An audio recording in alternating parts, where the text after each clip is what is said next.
కరీంనగర్, ఆదిలాబాద్, నిజామాబాద్, మెదక్ జిల్లాల బీజేపీ అభ్యర్థి విద్యావేత్త మల్క కొమ్రయ్యను ఆశీర్వదించండి. విద్యారంగంలోని టీచర్ల సమస్యలను చట్టసభలలో గట్టిగా పోరాడుతాం. మొదటి ప్రాధాన్యత ఓటు వేసి టీచర్స్ ఎమ్మెల్సీగా గెలిపించండి. సైఫ్ అలీ ఖాన్ పైన దాడి.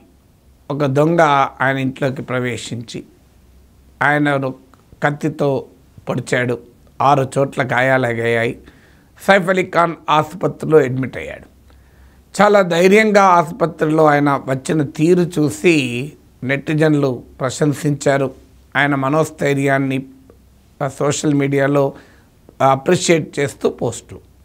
సెలబ్రిటీ గాయాలు తగిలి ధైర్యంగా ఆసుపత్రికి చేరిన that it self is a news. ఇక ఆ తర్వాత 4 రోజులకు ఆయనకు ఈలోప సర్జరీ అయింది. ఆసుపత్రి నుంచి ఆయన మళ్ళీ ధైర్యంగా బయటికి వచ్చాడు. దీంతో ఇప్పుడు ఆయన పైన ట్రోలింగ్. ఆయన ఇంత త్వరగా ఎలా కోలుకుంటాడు, ఇందులో ఏమైనా కుట్రకోణం దాగి ఉందా అంటూ ట్రోల్స్ మొదలుపెట్టారు. విచిత్రం ఏంటంటే ఇందులో మళ్ళీ మతం కోణం పట్టుకొచ్చారు. ఆయన ఖాన్ గనక అని. ఏం జరుగుతుంది అసలు? మన సమాజం ఇంత ఘోరంగా మతం ప్రాతిపదికగా విడిపోవడం ఏంటి? సెలబ్రిటీ అయినంత మాత్రాన కోలుకుంటే కూడా నేరమా? కోలుకోవాలని కోరుకోవాలి తప్ప ఎందుకు ఈ పరిస్థితులు వచ్చాయంటే ఈలోగా రాజకీయ నాయకులు ఎంటర్ అయ్యారు. సైఫ్ అలీ ఖాన్ పైన దాడి జరగడంతోనే ఎన్డీఏ ప్రభుత్వానికి వ్యతిరేకంగా ఉన్న రాజకీయ పార్టీలు ఎన్డీఏను టార్గెట్ చేయడం మొదలుపెట్టాయి. మీ క్లాసిక్ ఎగ్జాంపుల్ అరవింద్ కేజ్రీవాల్ ఢిల్లీ ఎన్నికల ప్రచారంలో కూడా సైఫ్ అలీ ఖాన్పై దాడిని ఉపయోగించుకున్నాడు.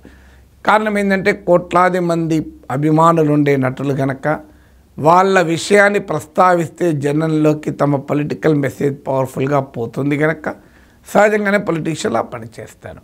ముంబైలో సినిమా నటులకు బాలీవుడ్ నటులకే రక్షణ లేదు.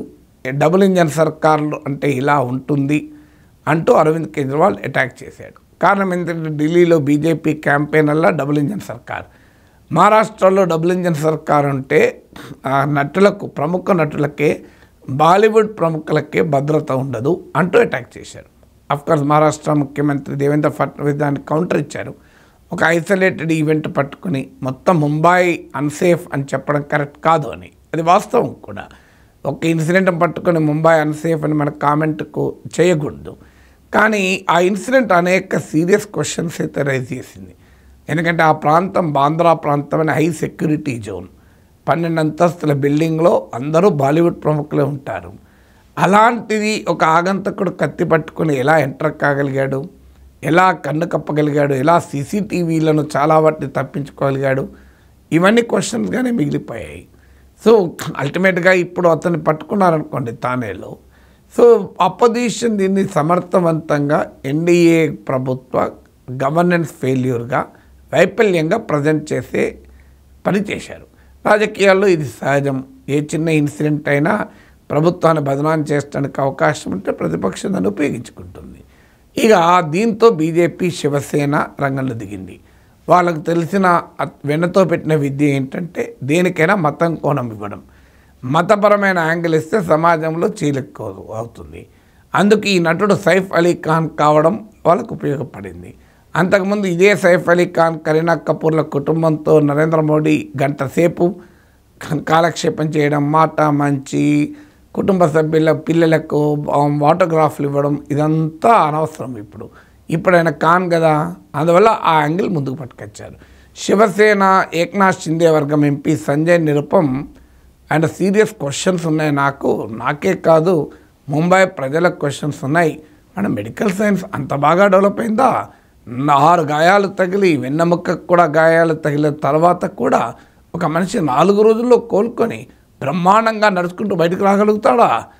మన మెడికల్ సైన్స్ అంత డెవలప్ అయిందా అని వెటకారంగా, వ్యంగ్యంగా మాట్లాడడం మొదలుపెట్టాడు.